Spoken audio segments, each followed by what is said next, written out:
Welcome to Talk Tickers. You're here for the key takeaways from the latest earnings call, and that's exactly what we're diving into today. That's right. We've done the sifting, so you get the essential insights, the financials, the outlook, basically your quick download. And overall, it was, well, a bit of a mixed picture, really. Mixed how? Some strong areas, definitely, but also some declines. The key thing, maybe, is stable organic sales, even with the tricky macro environment. Okay, stable sales are good in this climate. And the gross margin saw a pretty significant improvement. Oh, really? How much? Adjusted gross margin hit 48.5%. Wow, okay.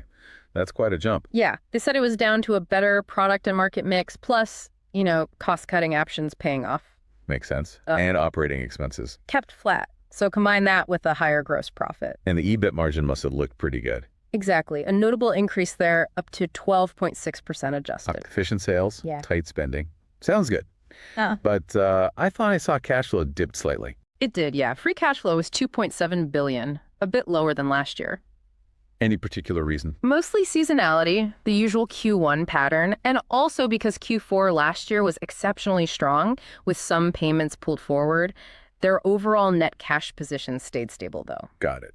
Okay, let's break it down regionally then. Yeah. How did organic sales look across the globe? Well, stable overall, as I said. Yeah. But the Americas really stood out. Strong growth. Yeah, strong year over year, especially North America. Seems those previous contract wins are kicking in.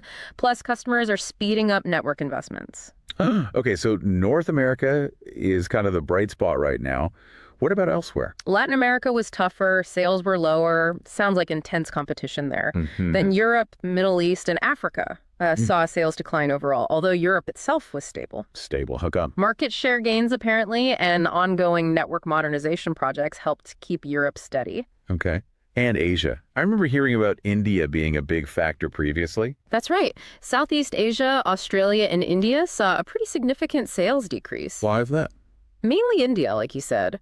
Operator investments there are sort of normalizing compared to really high levels this time last year. Okay, so a tough comparison year over year. Exactly. And Northeast Asia also slowed down a bit, less customer investment in some of those leading 5G markets. Right, the 5G frontrunners. Okay, that paints the regional picture. Let's zoom back out to the main financials. Net sales were $55 billion. Yep, $55 billion. Reported sales up 3%. But organic was stable, you said, so that 3% increase? Mixture flex, mostly, yeah. There was a currency benefit of about $1.8 billion in there. Okay. And IPR revenues, anything happening there? Slight increase. They mentioned it's running at about $13 billion annually now. Gotcha. And we touched on the gross margin jump to 48.5%. What about EBIT again? Adjusted, it was $6.9 billion. Correct. $6.9 billion, giving that 12.6% margin. What drove that EBIT increase specifically? Well, the higher gross income, obviously, plus a currency tailwind of about $0.4 billion. It's worth remembering, too, Q1 last year had that big one-time gain, about $1.9 billion. Ah, right. So adjusting for that, this quarter's underlying performance looks even better then. It looks quite robust. Okay, let's slice it by business segment. Wow. Networks, cloud software and services, and enterprise. How did networks do? Networks had a solid quarter. Sales up 6%. Driven by the Americas, I assume? Largely, yes. That strength in the Americas, those contract wins, faster network upgrades we talked about. But declines elsewhere, like India. Exactly. Other regions saw declines, India most notably. But the significant thing for networks was the margins. Both improved. Both adjusted gross margin and EBIT margin improved substantially. Shows strong underlying profitability in that core segment. Impressive, especially with those regional variations. Okay, what about cloud software and services? Sales, they were stable. Overall. Stable? How so?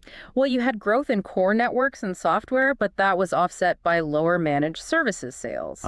But importantly, adjusted gross margin improved here too, and that led to a positive EBIT for the quarter. Positive EBIT. That feels significant for that segment. It is. They actually highlighted it as their first positive Q1 EBIT ever for cloud software and services. Wow, okay. A milestone then. And finally, enterprise.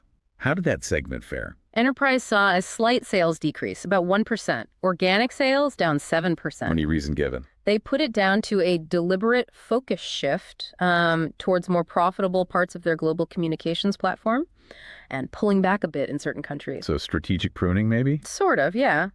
On the plus side, their enterprise wireless solutions did grow, and they expect this segment to stabilize through the rest of this year. Adjusted EBIT was negative, though. Okay, so still some work to do in enterprise. Quite a mix across the board then. Network strong, cloud hitting profitability milestones, enterprise finding its footing. What about the outlook? And anything more on cash flow? Yeah, as we said, free cash flow slightly down, mainly seasonality and the tough Q4 comp. Looking ahead, they did flag increased uncertainty. Uncertainty due to? The usual suspects, really. Global turmoil, currency swings, trade flows. It makes forecasting harder. Sure. Any specifics for Q2? They expect networks and cloud software and services sales to follow, typical seasonal patterns. For networks specifically, they're guiding Q2 gross margin to 48-50%. Okay, 48 to 50. Does that include anything unusual? Yes, it includes a positive bump from some retroactive IPR deals, but also a negative hit they're estimating from tariffs. Ah, tariffs. Always a factor. What do they say about the impact there? Well, they confirmed current tariffs are affecting material flow components, site materials, that kind of thing. Are they managing it? They said they've built resilience through diversifying production locations, and they did build up some inventory in Q1 as a buffer. Okay, and that estimated negative impact for Q2? Roughly 1 percentage point negative impact on the network's gross margin. That's based on the situation as of last Friday, they said. So things could still change. Exactly. It doesn't account for potential future developments. They also mentioned working longer term on building a stronger Western ecosystem for suppliers to be less sensitive to tariffs over time. Interesting. Proactive steps. Yeah. How are their customers reacting to all this global uncertainty? Are they still investing? It's a balancing act for them, apparently. Customers need to invest in network upgrades, programmable networks, more capacity, but they're also weighing the economic uncertainty. But data traffic keeps growing, right? That's what they emphasized. Historically, data growth continues even in uncertain times. So the underlying need for cost-effective, high-performance networks doesn't really go away. Makes sense. They also mentioned seeing good progress on network APIs and noted we're still pretty early in the shift to 5G standalone. Right, still a long road ahead there. They also mentioned something about services trends shifting. Yeah, they did.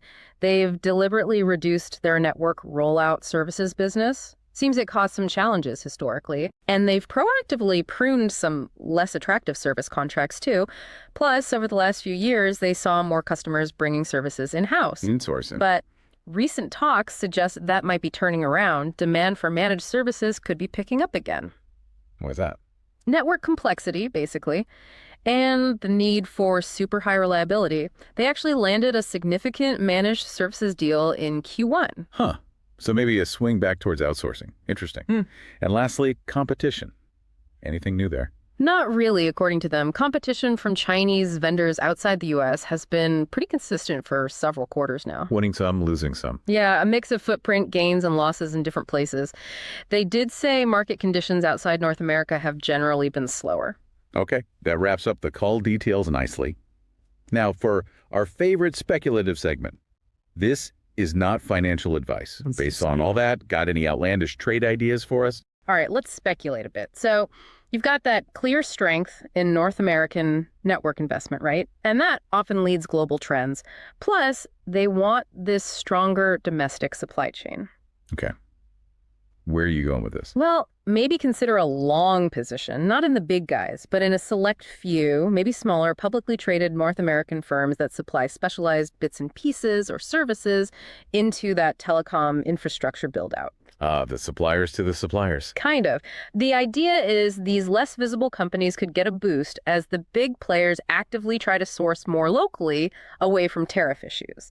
It's a bet on the supply chain shift. Interesting angle. Any alternative view? On the flip side, Yeah. you could look at the acknowledged slower growth outside North America, the consistent competition there. Maybe, highly speculatively, a short position on a major equipment vendor who's heavily reliant on those slower regions and faces that intense competition. So betting against someone exposed to the weaker spots.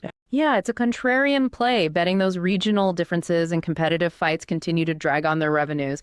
But look, these are just wild ideas, right? Food for thought. Absolutely. Not recommendations.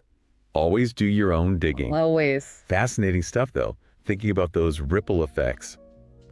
Well, that brings our deep dive to a close. We've tried to pull out the key info you need from that earnings call.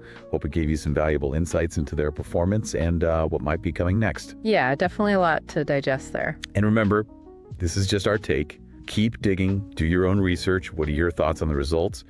or those trade ideas. Let us know online. We'd love to hear them. Thanks for tuning in to Talk Tickers. We'll catch you next time with another earnings call breakdown.